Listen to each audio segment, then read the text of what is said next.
പിന്നെ സ്റ്റെൽത്ത് ഉണ്ട്. ഇതിന്റെ റഡാർ ക്രോസ് സെക്ഷൻ ഇത്രയേ ഉള്ളൂ.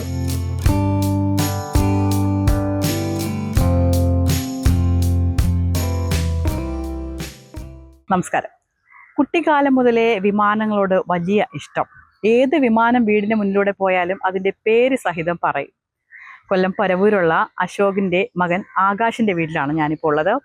ആകാശിൻ്റെ വീടിനുള്ളിൽ ഒരു എയർപോർട്ടുണ്ട്. ആ എയർപോർട്ട് കാണാനാണ് ഞങ്ങൾ എത്തിയത്.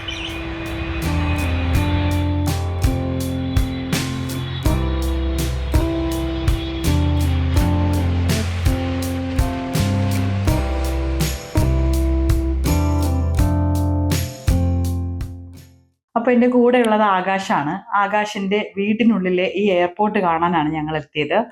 ആകാശേ, നമുക്ക് നമ്മുടെ ഫ്ലൈറ്റുകളൊക്കെ ഒന്ന് പരിചയപ്പെടണ്ടേ? അപ്പോൾ നമുക്ക് ആദ്യം നമ്മുടെ ഇവിടെ തന്നെ തുടങ്ങാം അല്ലെ? ഈ എയർപോർട്ടിന്റെ മോഡലൊക്കെ കണ്ടില്ലേ നിങ്ങൾ എല്ലാവരും? അപ്പൊ നമ്മുടെ ഈ ഫ്ലൈറ്റ് ഏതാ? ഇത് എയർ ഇന്ത്യ എക്സ്പ്രസ് ആണ്. ഇത് ബോയിങ് 737 പറഞ്ഞ വിമാനമാണ്. ഇതിന്റെ ഒരു പ്രത്യേകത എന്ന് പറഞ്ഞാൽ എയർ ഇന്ത്യ എക്സ്പ്രസ് ഓരോ വാലിൽ ഇങ്ങനത്തെ കളർ അടിക്കും. ഇതിനകത്തൊരു ആന ഒട്ടകോ. ഇനി ഇതിനകത്ത് തന്നെ വരച്ചുണ്ടാക്കിയത് A4 പേപ്പറിൽ തനിയെ വരച്ചതാണ്. തന്നെ വരച്ചുണ്ടാക്കിയതാണ്. കുഞ്ഞുവിന്റെ ആന്റന പോലെ ഞാൻ വരച്ചതാണ്. ഓക്കെ. വീലുണ്ട്. ഓക്കെ, ഇനി നെക്സ്റ്റ് എന്ന് പറഞ്ഞാൽ എയർ ഇന്ത്യയുടെ ബോയിങ് 787 ഡ്രീം ലൈനർ. ഇതിനാണ് ഈ അഹമ്മദാബാദ് വിമാന ദുരന്തത്തിന് ഒരു മെമ്മോറിയൽ ആയിട്ട് ഉണ്ടാക്കിയത്. ഇതിപ്പോ ഒരു എഞ്ചിനും പിന്നെ വീലും ഉണ്ടാക്കണം. ബാക്കി ഉണ്ടാക്കണം അല്ലെ? അഹമ്മദാബാദിലെ ആ ഫ്ലൈറ്റ് ദുരന്തത്തിന്റെ ശേഷം അതിന്റെ ഒരു മെമ്മോറിയൽ ആയിട്ട് ഉണ്ടാക്കിയതാണ്. അപ്പോ ഇനി നമ്മള് നെക്സ്റ്റ് കാണാൻ പോകുന്നത് ഇത് എയർ ഇന്ത്യ എക്സ്പ്രസ്സാ. ഇത് എയർ ഇന്ത്യയുടെ തന്നെ. ഇതിപ്പോ ഈ പറഞ്ഞ പോലെ എക്സ്പ്രസ് എന്ന് പറഞ്ഞ എയർ ഇന്ത്യയുടെ ഒരു സബ്സിഡറി കമ്പനിയാ.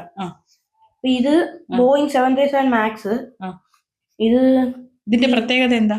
ഇതിന്റെ പ്രത്യേകത എന്ന് പറഞ്ഞാൽ നല്ല ഫ്യൂൽ എഫിഷ്യന്റ്. ഈ 737-800 കാട്ടി.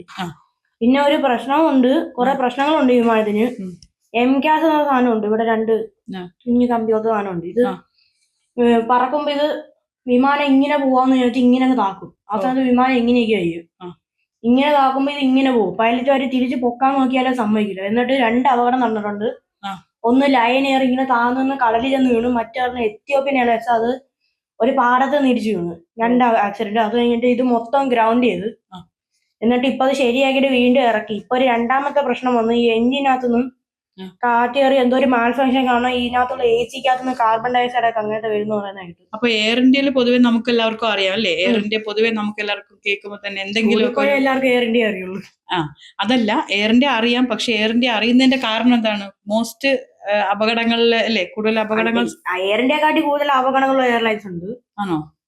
എയർലൈൻസ് പിന്നെ വേറെ കുറെ ഉണ്ട്. എല്ലാത്തിന്റെ പറയാൻ പറ്റില്ല, കുറെ ഉണ്ട്. ഏറ്റവും ഡെഡ്ലിയസ്റ്റ് എന്ന് പറഞ്ഞാൽ എനിക്ക് തോന്നുന്നു അമേരിക്കൻ എയർലൈൻസ് ആണ്. ആണോ? ഈ പാകിസ്ഥാൻ എയർലൈൻസിന് തന്നെ എയർ ഇന്ത്യ കാട്ടി കൂടുതൽ അപകടങ്ങളുണ്ട്. ഉണ്ടല്ലേ?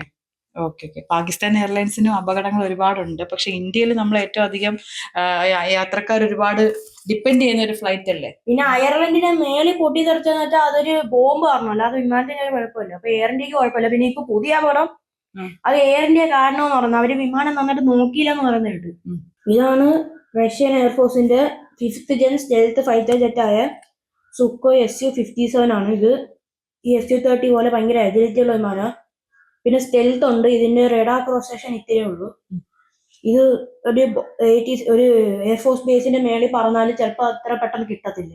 റഡാറിലൊന്നും ഫൈൻഡ് ചെയ്യാൻ പറ്റത്തില്ല. ഇത്തിരി പാടായിരിക്കും കിട്ടാൻ. ആണോ? പക്ഷെ ഈ അമേരിക്കക്കാര് പറയുന്നത് ഇതിന് ഈസിയായിട്ട് കണ്ടുപിടിക്കാൻ പറ്റും. പക്ഷെ അവരൊരു വിമാനമുണ്ട് F-22 എന്ന് പറയുന്നത്. അതിന്റെ റഡാർ ക്രോസ് സെക്ഷൻ ഒരു തേനീച്ചയുടെ അത്ര ഉള്ളൂ. അതുകൊണ്ട് അത് ഒട്ടും കാണത്തില്ല, ഇൻവിസിബിലിറ്റി ആയിരിക്കും. എന്നുവെച്ചാൽ ഈ വിമാനം ഒരിക്കലും കാണുന്നല്ല. ഇത് ഒന്ന് ഇത്തിരി അടുത്തോടൊക്കെ ചെന്നാൽ ഇത് കാണാൻ പറ്റും, കണ്ണിൽ കാണാൻ പറ്റും. അല്ലെങ്കിൽ ചെറുതായിട്ടെങ്കിലും സ്പീഡ് 2നും നല്ല സ്പീഡാ. ഇത് പെട്ടെന്ന് നിന്ന് യുദ്ധം ചെയ്ത് പോകാനുള്ള വിമാനങ്ങൾ. അപ്പൊ ഒരുപാട് എല്ലാ വിമാനങ്ങളെ കുറിച്ചും മാത്രമല്ല ജെറ്റിനെ കുറിച്ചും ഒക്കെ ഭയങ്കര ഡീപ്പായിട്ടാണ് കുട്ടി പഠിച്ചേക്കുന്നത്. ഒന്ന് മനസ്സിലാക്കണം, 9th സ്റ്റാൻഡേർഡിൽ മാത്രം പഠിക്കുന്ന കുട്ടിയാണ്. ഈ കുട്ടിയുടെ കോൺസെൻട്രേഷൻ അല്ലെങ്കിൽ അവൻ്റെ എനിക്ക് തോന്നുന്നു ഈ പ്രായത്തിനിടയിൽ ഏറ്റവും അധികം ശ്രദ്ധിച്ചിട്ടുണ്ടായിരുന്നത് ഫ്ലൈറ്റുകളെ കുറിച്ച് മാത്രമായിരിക്കും. പിന്നെ ചെറുപ്പം മുതലേ എയർപോർട്ടിൽ അച്ഛൻ വിദേശത്താണ്. അതുകൊണ്ട് തന്നെ അദ്ദേഹത്തിനോടൊപ്പം എയർപോർട്ടിൽ ഫ്ലൈറ്റിൽ യാത്ര ചെയ്ത് തന്നെ ആ മനസ്സ് മുഴുവൻ, ആ ചെറിയ മനസ്സ് മുഴുവൻ എയർപോർട്ടും ഫ്ലൈറ്റും കോക്പിറ്റും ഒക്കെ മാത്രമാണ്. അപ്പം നമുക്ക് ഏതായാലും ആകാശിന്റെ അച്ഛനോട് ചോദിക്കാം എന്താണ് മകന്റെ ഈ സ്പെഷ്യാലിറ്റിയിലുള്ള കാര്യങ്ങളെ കുറിച്ച് നമുക്ക് അദ്ദേഹത്തോട് ചോദിക്കാം. ആകാശിന്റെ അച്ഛനാണ് കൂടെ ഉള്ളത്, അശോകേട്ടനാണ് കൂടെ ഉള്ളത്. അശോകേട്ടാ, എന്തായി കേൾക്കുന്നേ? മോൻ എന്തൊക്കെ കാര്യങ്ങളായി പറയുന്നത്? അവന്റെ തിയറിക്കാണ്, നമ്മള് ഇതിനകത്തൊന്നുമില്ല. അവൻ എന്തോ പറയുന്നത് അത് നമ്മള് കൂടെ ഉണ്ട്.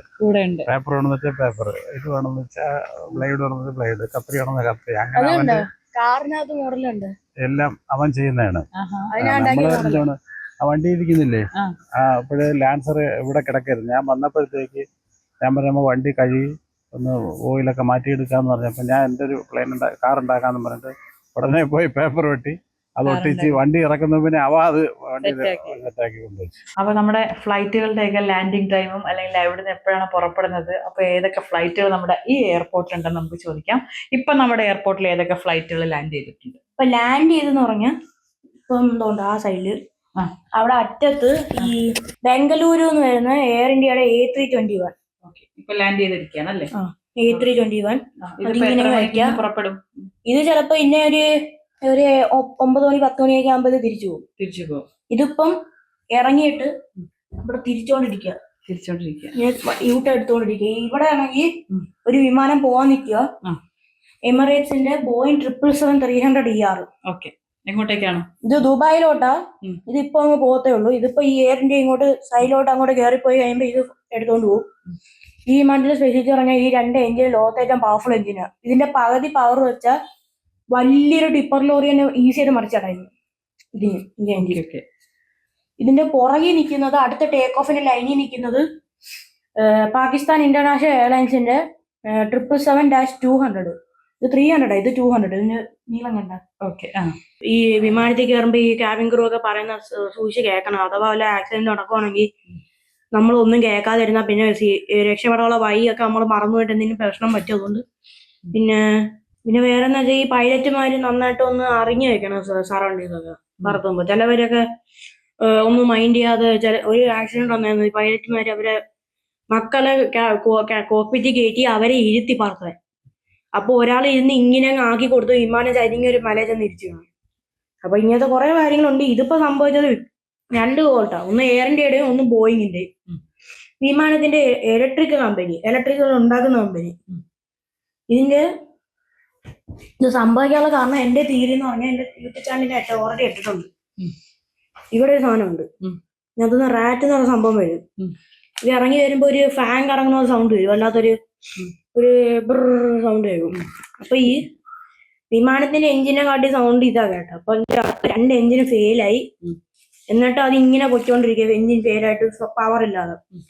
പിന്നെ ഈ ഫ്ലാപ്സ് താഴെ ഉണ്ടായിരുന്നു. പിന്നെ ഗിയർ പൊങ്ങിക്കിടക്കുമായിരുന്നു, പക്ഷെ അത് ഇങ്ങനെ അടക്കുമായിരുന്നു. സാധാരണ അതിന്റെ വീല് ഇങ്ങനെ ഇരിക്കുന്നത്.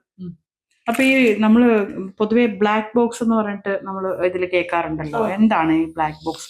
ബ്ലാക്ക് ബോക്സ് എന്ന് പറഞ്ഞാൽ അത് ഇവിടെ ഇരിക്കുന്നത്. ഈ സാധനം എന്തിനാണ് ഫ്ലൈറ്റിൽ ബ്ലാക്ക് ബോക്സ്? ബ്ലാക്ക് ബോക്സ് എന്ന് പറഞ്ഞാൽ ഈ വിമാന അപകടങ്ങളില് ഇതിന്റെ റെക്കോർഡിങ്സ് അതൊക്കെ കോക്പിറ്റ് വോയിസ് റെക്കോർഡറാണ്. പൈലറ്റുമാര് സംസാരിക്കുന്നത്, അവരൊക്കെ എന്തോ പറഞ്ഞതൊക്കെ കേൾക്കാനുള്ള. ബ്ലാക്ക് ബോക്സ് എന്ന് പറഞ്ഞാൽ വിമാനത്തിലൊക്കെ എന്ത് സംഭവിച്ചെന്നുള്ളു. ഇപ്പം ഫ്ലാപ്സ് ഒക്കെ താന്നിടുവാണെങ്കിൽ അതിനകത്ത് റെക്കോർഡ് ആവും. ഫ്ലാപ്സ് താന്ന് അല്ലെങ്കിൽ ഗിയർ അപ്പ് കൊടുത്ത്, അപ്പൊ ഗിയർ അപ്പ് എന്നൊക്കെ ഇതിനകത്ത് കാണിക്കും. അതാണ് ബ്ലാക്ക് ബോക്സ്. അപ്പൊ നമുക്കൊരു അപകടം ഉണ്ടാകാനുള്ള സാഹചര്യം എന്തായെന്ന് ബ്ലാക്ക് ബോക്സ് ചെക്ക് ചെയ്യാൻ അറിയാൻ പറ്റും. ഓക്കെ. അപ്പോൾ വളരെ കൃത്യമായിട്ട് തന്നെയാണ്. നോക്കൂ, ഒരു 9ാം ക്ലാസ് വിദ്യാർത്ഥിയാണ്. വളരെ കൃത്യമായ രീതിയിൽ അവൻ ഓരോ ഫ്ലൈറ്റിന്റെയും സ്വഭാവങ്ങളും അല്ലെങ്കിൽ ഓരോ ഫ്ലൈറ്റിന്റെയും എഫിഷ്യൻസിയും ഒക്കെ കുറിച്ച് പറയുന്നുണ്ട്. അപ്പൊ നമ്മൾ ഇനി കാണാൻ പോകുന്നതാണ്. ഇത് എയർപോർട്ടിൽ എങ്ങും വരുന്ന ഫ്ലൈറ്റ് അല്ല. ഇതെന്താണെന്നൊന്ന് പറയാമോ? ഇതാണ് ഇന്ത്യൻ എയർഫോഴ്സിന്റെ ബാക്ക് ബോൺ, അല്ലെങ്കിൽ ഇന്ത്യൻ എയർഫോഴ്സിന്റെ നട്ടെല്ല്. ഇന്ത്യയും റഷ്യയും കൂടെ ഒന്നിച്ച് നിർമ്മാണം ചെയ്ത സുക്കോയ് SU-30 MKI. ഇത് ഭയങ്കര അജിലിറ്റി ഉള്ള വിമാനമാണ്. ഇതിന്റെ ഒരു സ്റ്റണ്ട് കാണിച്ചാല കൂടുതൽ യൂട്യൂബിൽ കാണുന്നത്. ഇത് ഇങ്ങനെ വന്നിട്ട് ഇങ്ങനെ അങ്ങ് പൊക്കും. ചിലപ്പോ ഇങ്ങനെ മാനത്തൊക്കെ നിൽക്കൂ. എന്നിട്ട് ഇങ്ങനെ ചിലപ്പോ ബാക്കിലോട്ട് പോകും. എന്നിട്ട് പൈലറ്റുകാർ ഇങ്ങനെ പൊക്കി വെച്ചിട്ട് അതിന്റെ യൂസ് എന്താന്ന് വെച്ചാൽ, ഇതാണ് ഒരു വേറെ യുദ്ധ വിമാനം കാണിക്കുക. ഇതിങ്ങനെ പുറകെ വരുന്നു, ഇത് ഇങ്ങനെ അങ്ങ് പൊക്കും. അപ്പൊ ഇത് അടി കൂടെ അങ്ങ് പോകും. എന്നിട്ട് ഇത് ഇങ്ങനെ കാത്തു വെച്ചിട്ട് ഇങ്ങനെ വെടി ചെയ്യും. അതാണ് അതിന്റെ യൂസ്. പിന്നെ ഇപ്പൊ ഈ വരുന്ന വിമാനം മിസൈൽ വിടുവാണെങ്കിൽ ഇത് ഇങ്ങനെ പോക്കും, എന്നിട്ട് ഇത് ഇങ്ങനെ കറക്കും. അപ്പൊ ഇന്ത്യ ഡെവലപ്പ് ചെയ്ത, അതായത് യുദ്ധകാല അടിസ്ഥാനത്തിൽ ഇന്ത്യ ഡെവലപ്പ് ചെയ്ത ഏറ്റവും മികച്ച ജെറ്റുകളെ കുറിച്ച് എങ്ങനെയാണ് പറയാനുള്ളത്? ഏറ്റവും മികച്ച യുദ്ധവിമാനങ്ങളെ കുറിച്ച് എന്താ പറയാനുള്ളത്? യുദ്ധവിമാനങ്ങളെ കുറിച്ച് എനിക്ക് അത്ര ഭയങ്കര ഇതില്ല. പക്ഷെ ഞാൻ കേട്ടിട്ടുള്ള ഇന്ത്യ ഈ അമേരിക്ക റഷ്യ ഉണ്ടാക്കിയ പോലത്തെ 5th ജെൻ വിമാനം ഉണ്ടാക്കുന്നുണ്ട്, അംക എന്ന് പേരുള്ള. പിന്നെ തേജസ് എന്ന് പറയുന്ന വിമാനമുണ്ട്. അത് ചിലപ്പോ ഇതിനെക്കാട്ടി നല്ല പവർഫുൾ ആയിരിക്കും പറയുന്ന കേട്ടിട്ടുണ്ട്. ഇത് ബോർഡറിലോട്ട് കടന്നാല് ചിലപ്പോ പാകിസ്ഥാൻ എയർഫോഴ്സിനൊന്നും അറിയത്തില്ല എന്ന് പറയുന്ന കേട്ടിട്ടുണ്ട്. അറിയത്തില്ല. പക്ഷെ അത് സ്റ്റെൽത്ത് ഉണ്ട്, സ്റ്റെൽത്ത് അങ്ങനെ പറയുന്നുണ്ട്. നമുക്കറിഞ്ഞൂടാ, അത് കണ്ടാലേ അറിയുള്ളൂ.